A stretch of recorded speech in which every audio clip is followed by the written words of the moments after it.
mooy benn lu ñu war a éviter stressé wu. stress moom dañ ko war a éviter. stress bi mooy lan mooy kii jékki-jékki sa benn xarit téléphone la ne la sujet bii de yaakaar naa ne lii dina génn ñu ne fuite am na nga jëlaat dem delluwaat jëlaat sa cahier wala say note commencé waat di xool je crois que loo jàngul ba ci début bi ba léegi. munoo xëy tey di ko tari. la nga jàngoon commencement bi ba mu leer ne mokkal nga ko moom nga war a mën a tari donc il faut que ñoom ñu éviter stress bi dernier si veille bi tey war nañ def lenn mooy jënd 2 bic. parce que kuy dem examen da ngay jënd 2 bic préparer bu baax sa li nga xam ne yére yi nga war a sol say dàll loo war a sol nga teg ko à côté nga préparer bu dee petit matériel yaa xam looy yóbbu. nga teg ko tere nañ li nga xam ne dañ koy tere portable yi dañ ko tere comme d'habitude. effectivement bul yóbbu portable de grâce bul yóbbu portable na nga ko bàyyi kër ga. parents yi aussi le conseil que je leur demande c'est de veiller à ce que seen doom yi bañ a yóbbu portable ci salle d'examen yi comme dañ koy tere. troisième chose li nga xam ne laay wax candidat yi tamit ci beneen pàcc mooy nañu teel a dem nekk avant heure bi di jot. parce que il ne sert à rien nga toog ba heure juste dem jot ngay daw pour dem soo demee déjà da ngay ñàkk te sam cerveau bi ñàkk nga donc du travail numéro parce que cerveau dafa am lu ñuy wax la formation réticulée si nit la formation réticulée est indispensable à l'état d'éveil et à la vigilance. gis nga nit li ñuy wax par exemple li ñuy wax mbirum nelaw par exemple yow mën nga toog ñu ne nelawu xol lay nelaw loolu souvent li koy causer mooy da nga gémmantu ngay forcer loolu léeg-léeg mooy dal chauffeurs yi sax sur les routes accident yi parce que pourquoi da ngay gis ay chauffeurs yoo xam ne ay veille fête jot wala ay genre màggal ñu jël café coca di ko naan.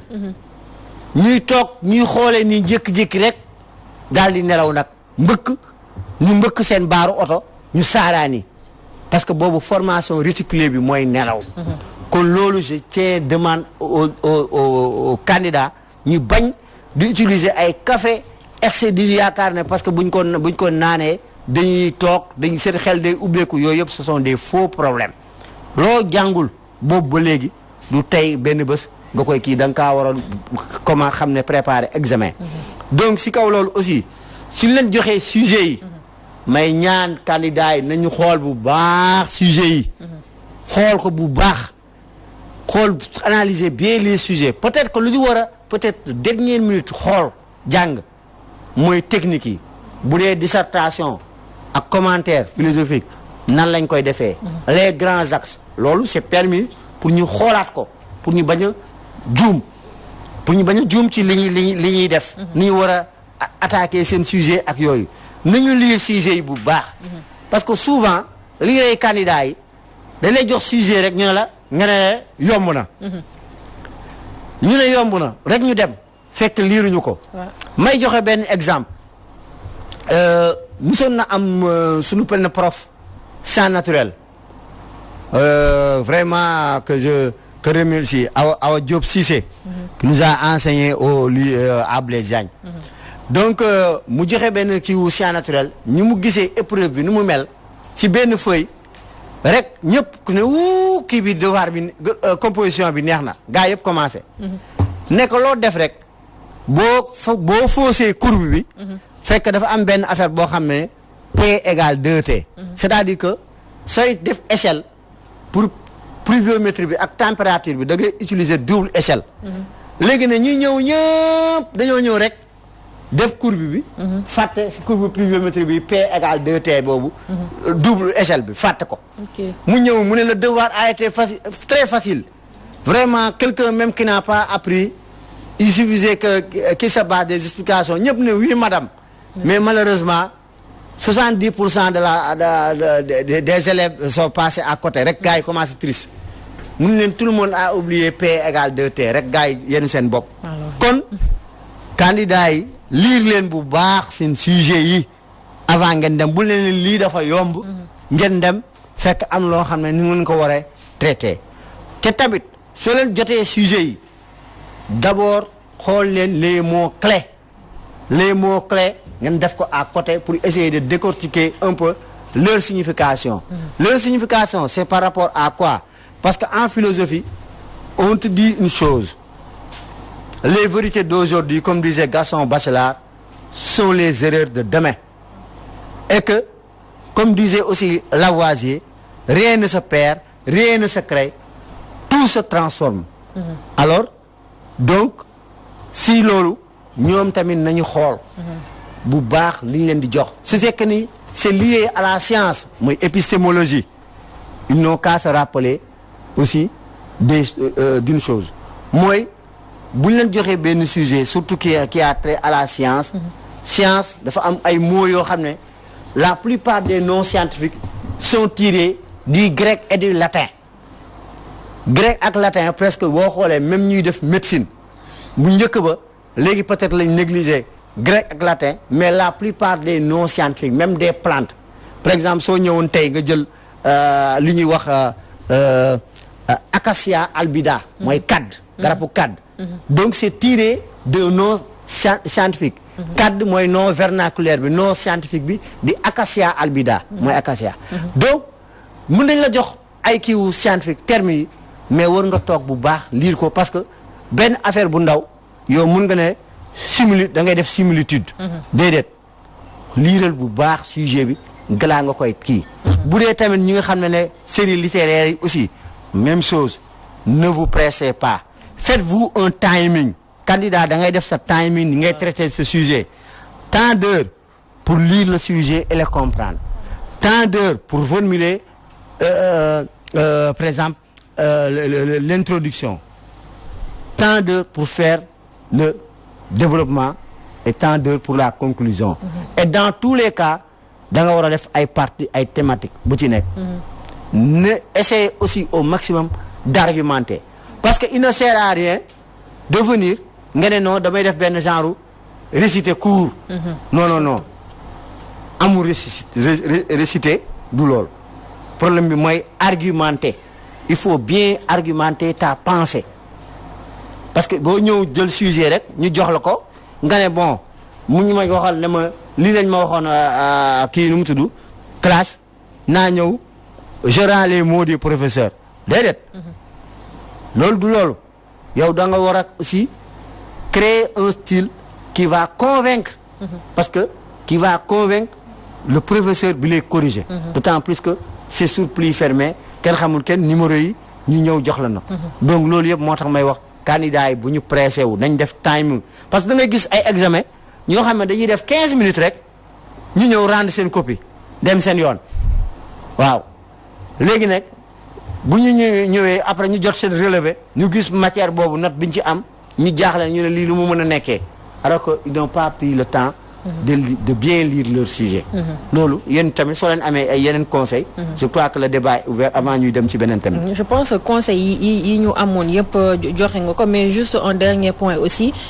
faut bien relire son travail parce que am na ñoo xam ne aussi bu ñu bindee li ñuy bind ba pare rek ñoom dañuy dem rek rendre sans pour autant ñu toog jëlaat seen temps lire li nga xamante ni ñoom loolu la ñu liggéey te ci temps boobu ngay jël pour relire li nga def peut-être di nga ci gis yenn yoo xamante ni ay incorrections je peux dire pour nga mën koo rectifier avant de rendre ta copie. waaw loolu moom relire moom ta copie. c'est important. waaw s'il le faut même mooy li ñu lay wax sa brouillon bi boo paree nga jéem ko relire bu baax galaa nga koy def au propre. mais la plupart du temps li nga wax dafa am na ñoo xam ne dañuy def pressé. dem ba ci kanam nag rendre compte que def nañ benn bêtise ñu ñëwaat. waaw te loolu doo xam ndax copie yi doy na. yooyu yëpp ce sont autant de choses. Effectivement tey nii ba léegi aussi dégg gu ñu bon def nañ ay mise en garde keroog office du bac ñu doon def mise en garde. aux candidats di leen wax ni leen la conduite à tenir rappeler leen yenn affaires yi et je crois que loolu nag war na tax tey candidats yi nekk conséquent parce que bul def lenn mooy ñëw ne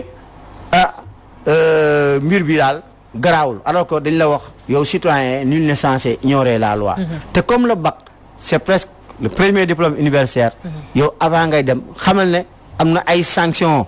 yoo xam ne disciplinaire mais am na ay sanctions pénales yu wën a fekk parce que bu dee tricherie je crois que c'est sanctionné te am na loo xam ne mën na am ay daan sa kaw loolu aussi ñu ngi koy fàttali candidats yi pour que ñu prendre au sérieux que bac bi du caaxaan c'est du voilà sérieux Awa du caaxaan dafa am solo parce que comme l'adage dit science sans fin science de l'âme tey jii examen dafa doon loo xamante ni dafa xaw a délicate bu baax a baax man avant examen bi sax laay xaw a insister tuuti parce que tey élèves yi dañuy bëgg di bàyyi ba examen bi des quelques jours wala benn mois ñu naan dañuy jàng li nga xamante ni moom la ñu wax a defi alors que warul demee noonu parce que tey xel kese la te dafay sonn tey jii boo bëggee def sa examen nu mu waree war ngaa mën a jàng say leçons 3 mois wala début année bi ba nga mën a maîtriser li nga xamante ni mooy li nga wax a def ba nga xamante ni fin bi ay révision kese moo lay dese wala boog nga mën a dallu bu baax a baax parce que xel tamit dafay sonn boo bëggee bàyyi ba dernier jour examen yi nga ne da ngay jàng foofu mënoo faa jàng dara ba mu dugg fa ñu boole si aussi concentration bu baax a baax comme ni ko Théo waxee boo toogee jàkkaarloo sa feuille ñu ñëpp jaar nañ si instant bi ñuy fàttali ay affaires yoo xamante ni vraiment dund nañ ko jot nañ see jaar nga concentré wu bu baax a baax bañ a yàkkamti bul gis ni que benn candidat génn na rek teel naa génn yow tamit da nga war a parax génn affaire yi nekkul foofu prends ton temps ba pare boole si gëm sa bopp gëm ni war nga see mën a génn comme ni nga ko waxee tuuti rek xanaa ànd ak maturité parce que tam yaakaar naa boo demee ba def CFE nga ñëw def BFM yaakaar naa nga dem bac war a nekk étudiant war ngaa mën a am loo dépassé daal ba tax na comme ni ko Awa waxee concentration bi da ciy baax tamit ñu bàyyi xel bu baax a baax que am na lu leen di xaar ëllëg te it yaakaar naa njàng am na fu muy eggalee réew te it soo demee ba benn niveau bi war ngaa mën a concentré wu comme yaa ngi jëm mag war nga mën a concentré wu ci yenn yi donc comme dem nañ ba anticiper philo ñu ngi ciy bëgg a toll donc loolu rek lañ leen di dénk nañ ci ànd ak maturité pour mu mën leen a jàllale ci beneen étape. d'accord en tout cas ñu ngeen di souhaiter bonne chance et que épreuve yi mu nekk loo xamante ñoom ñëpp buñ ko tiimee rek dinañ ko mën a def ca na mu waree daal di ci jàll bu soobee yàlla et puis bu ñu paree tamit dañu nit bi bañ a toog di def commentaire yi mën na bokk ci li lay déstabiliser ci yeneen épreuve yi nga xamante ni ñu ngi ñëw ku pare rek na nga daal di ñibbi ba ngi def yi Aïcha Diakhaté di def pare toog di commentaire loolu baaxul donc Théo dañuy jàll ci enseignement supérieur bi. thème bi mooy problème mu enseignement supérieur parce que agité nañu reprise yi en apprentissage yi au mois de septembre comme ni nga ko waxee mais fu mu toll nii jiixi jaaxaam na lan le syndicat bu ñuy wax syndicat unique des enseignants du Sénégal syndicat unique des enseignants démocratiques du Sénégal SUDES enseignement supérieur et recherche ñu koy woowee SUDES ESR ñoom fu mu toll nii te kii di docteur Omar Dia jiite ko ñoom ñu ngi dànkaafu ñu wax ne nii nañ jël seen matuwaay ne bu ñu gisul mesure barrière yi ñuy njort ne moo war a am bi ñoom daal nañu def lu ñuy appliquer li ñuy wax droit de retrait mooy lan boo xoolee ne sa enseignant bi da nga war a dem ci classe bi mais gis nga ne ne sont pas respectés bu nekkee leneen ak leneen nga gis ne même boo ñëwoon tey nga xool classe bi par exemple salle bi mu ngi nekk en danger mu ngi waaj a màbb wala dara yow enseignant am nga sa responsabilité daal di toog parce que amoon na fi bu ñu fàttale temps wu conflit Casamance bi ci jamono jooju ay année 93 94 am na ay may nuyu au passage sama benn grand syndicaliste Maguette Diop ñoom jamono jooju ñoom côté boobu lañ nekkoon mais bu ñu gisee ne fañ nekkoon ñoom enseignants yi ñu ci bëri dañoo toogoon Ziguinchor xaar ba affaire yi calmé wu ñu doog a dellu boo gisee ne conditions sécuritaires yi matul yow may na la yoon may na la nga mën a toog ba keroog ngay gis lu leer nga doog a dem ba sa xel daal te fii nag fu mu toll nii ñoom jàngalkat dañoo ne ñu ngi tere rassemblement yi benn ñaar parce que rassemblement yi moom lañ jàpp ne ñu ngi kii alors que en fii ñëpp Alioune xam ne amphithéâtre yi fi am doyul dañuy gis ku xëy 4 heures du matin wala 5 heures pour dem am ji place ñaar donc infrastructure yi posé na problème parce que te ñu ngi agité encore li ñuy wax rek ni ñuy def pour installer te pourtant déjà il y a une erreur. On se rappelle le ministre que yëpp orienté nañ amul benn problème bachelier orienté moo ko fi waxoon bi ñu retiré étudiants yi ci biir privé bi. conséquence mu ngi nii léegi donc am na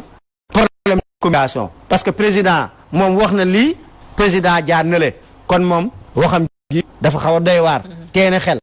kon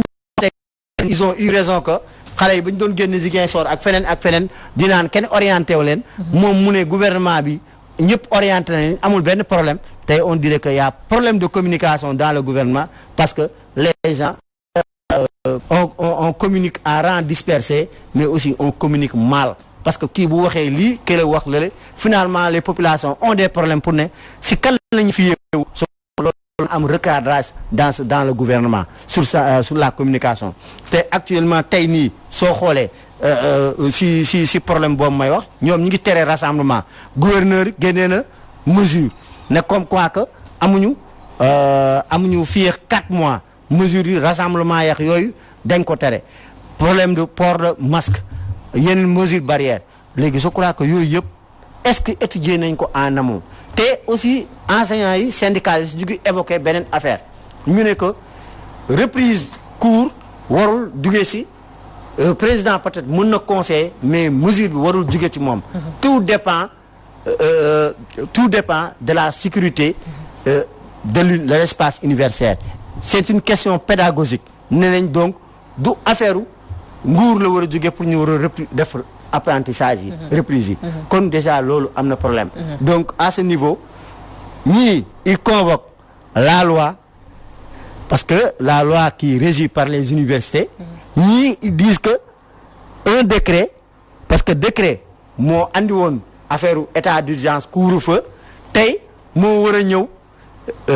yokku moo gën a ëpp doole li nga xam ne mooy loi universitaire ban moo ci nekk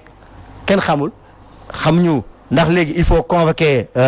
l'une xam na li ma ko wax est-ce qu'il faut convoquer la jurisprudence dans cette affaire on ne sait pas donc on attend que ñun les juristes ñu ngi leen di ñaan ñu éclaircir ñu ci point boobu fan la dëgg bi nekk parce que ñii ñu ngi ne état d'urgence bi moo amoon mu téye leen mu tënk leen pour ñu kii court ñee ne galaa ñuy reprise parce que dañoo waxoon question sanitaire boobu foog mu wóor seen bopp te bu ñu fàttali le Sénégal a ratifié les conventions internationales du droit du travail et en matière de droit les conventions internationales ñoo ëpp doole que même la constitution parce que yow état bi yaa ratifié loo xam ne lu nekk international donc qu'est-ce qu'il faut convoquer. en tout cas pour ce qui concerne